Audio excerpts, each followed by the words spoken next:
Welcome back to Return to Evolution, where we're going through the legendary tutorials of Virtua Fighter 4 Evolution and seeing how we can apply them to Virtua Fighter 5 Ultimate Showdown. Today, Chapter 2, Using Throws. Depending on what your character has, this is broken down into up to 2 sections. 2A, performing a high throw, and 2B, performing a low throw.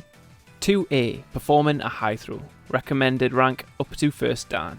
What it is, it teaches you the input for a throw, which is punch plus guard. This performs a normal, often called a high throw. These work on opponents that are standing up and guarding, but don't work on anyone crouching or anyone who's striking. And they're most useful when the opponent is being defensive.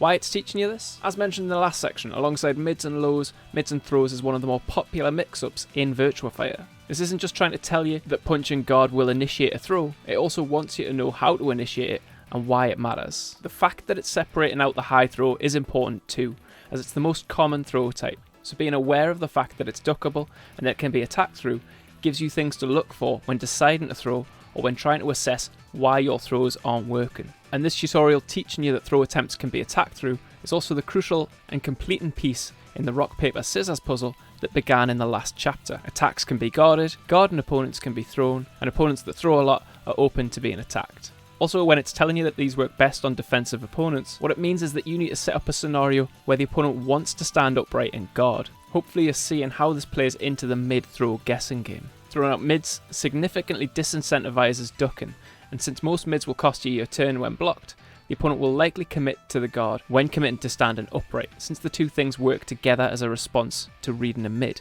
But of course they also perfectly set up your throw scenario.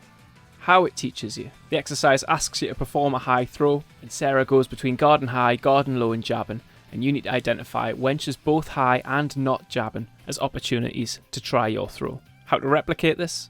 In the Virtua Fighter 4 scenario, Sarah is cycling between 3 behaviours, and it just so happens we've got 3 recording slots in Virtua Fighter 5 Ultimate Showdown at our disposal. So let's set these 3 recording slots up, so that in slot 1, Sarah's performing that ideal throw scenario of standing and blocking. In slot 2, let's have her guarding and crouching.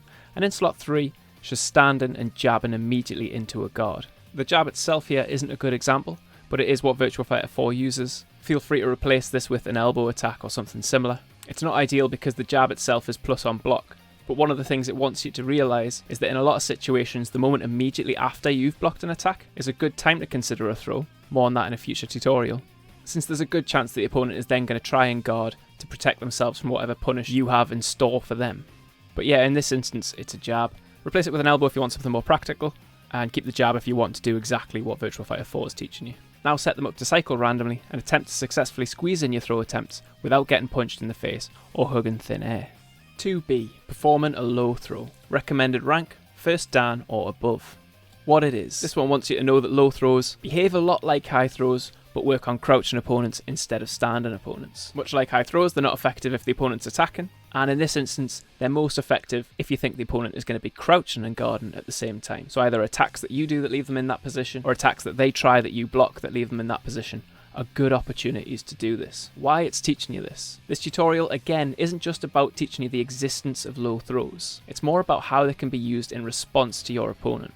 This interactivity of mechanics is a recurring theme in the Virtua Fighter 4 tutorials, and one of the key factors in making this a great set of tutorials. So what it tells you is to look for low throw opportunities, and that the 2 big ones are after some low attacks and in response to side rolls, as there's a brief moment when getting up from a side roll where you're technically in a crouching state, even if you're not pressing down on the controller. More on this in a bit. This is mostly Virtua Fighter 4 tech, but there are some applications of this in Virtua Fighter 5 Ultimate Showdown too. This mention of side rolls in the low throw tutorial though is really interesting, as it gives you a slight glimpse at the fall recovery system, which is a defensive option, and shows you how to take advantage of it from an offensive standpoint. One other thing this tutorial teaches you is to remember that the same priority system applies, and that low throws can be attacked through just like high throws can. One line you'll see after you've completed the tutorial is that it says, learn to use them so you can add variety to your attacks. And this also has a bunch to offer, because what it's really saying is that it's something that you're going to have to go away and think about, and that if you've got low throws yourself, they're going to be an option some of the time, but only if you mix them in with other types of offense so that you aren't too predictable with them. How they teach you this. In this exercise, they want you to block the opponent's attack and then counter with a low throw. In this instance, Pi is attacking with a 2 kg, and you just need to block it and counterattack 3 times with low throws. How to replicate this. There's not much to set up here, but once again the easiest way is through the recording function. Bear in mind in future tutorials here we will be using other training mode features. It just happens that some of the earlier ones here are easier to set up with the recording option. You're going to also want to check that your character has low throws. Not every character in Virtua Fighter 5 does, so have a look in your command list. If you don't have them, pick someone like Pi who does have a couple. Record your dummy attacking with a low attack so that it's punishable on block and leaves them in a crouching position. Most 1k sweeps do this, or in this instance Pi's 1k plus G, which is the closest equivalent to 2kg that you're practicing with in Virtua Fighter 4. Also make sure that they stand guard after the attack, so you can get an understanding of how late you can attempt this. If you are too late and they stand up in time, you will whiff the low throw.